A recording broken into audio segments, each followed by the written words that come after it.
Nice. No spider deaths. Let's go. Phew, this was certainly a bit of an experience. Waffle's description of this level said it was a hard demon. And they lied!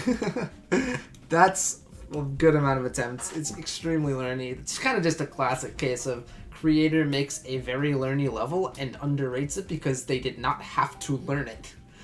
But this is still a very cool level. It was the winner of the Michael Gauntlet contest, which I don't really know the rules other than you have to use one of Flash's songs, and the songs chosen for this level are very sort of abstract, and it's cool to see what some creators did with these more noise-ish tracks, and I think Waffle's take on this song was very interesting. I really like the concept of the first part fluctuating between the sort of more black and white parts and the more like star spacey parts. I think it's a really cool contrast, and I think it works extremely well with the song. And then once you get into the later parts, the middle parts of the level, the shaders usage in the background is really cool. I've not seen effects like those before, and I think they're really unique, and they create a really cool atmosphere. And Waffle complemented those well with more modern-ish style blocks that have very solid color palette to them. Can be a little bit jarring in certain parts due to the white usage, but I think that was fully intentional. And I think that the overall structuring of the middle of the level is very loose and free form, and I think that's just very much comes down to the song allowing for that. When you have a song as abstract as this, go get crazy with the structuring, get weird with it. I think it's pretty cool. And then I love the atmosphere of the spider part at the end. It just fits the calmness of the song super well. I really like the verticality in the spider part.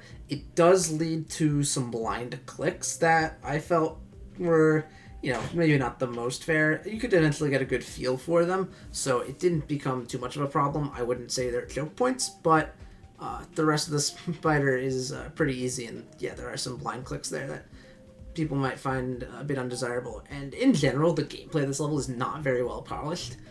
It's definitely got some flaws. I do believe that Waffle was cutting it pretty close with the deadline for this for the contest, so I don't necessarily think this had the time to go through proper playtesting. I definitely would be willing to help with an update. There's definitely a lot of weird quirks that I think could definitely be ironed out without ruining the overall point, because I don't think this was meant to be the most playable level, but the gameplay definitely could use a little touch-ups here and there. Like the first part, the ships, you get like no support transitioning out of the ship parts, and I think it's pretty awkward. And then the exception is the one, the wave the ship transition, where you're supposed to go down right away, and I wouldn't actually mind that trajectory. That's the only one where you get like fully stabilized going into the ship portal. There's some other weird things at the drop here and there that I don't really feel like getting into right now because it's really late and I want to go to bed. I thought this wouldn't take as long because Waffle said it was a hard demon, but overall, I don't know if I would recommend this level per se. It's definitely the type of level that is an acquired taste. It is not for the faint of heart, but it is certainly a very cool level. I think Fringe Epic's End, in my opinion, it's pretty close. I don't know exactly if I would send it for feature epic if I was a mod, but not my decision to make. But congrats to Waffle for winning the Michael Gauntlet contest, and GG's.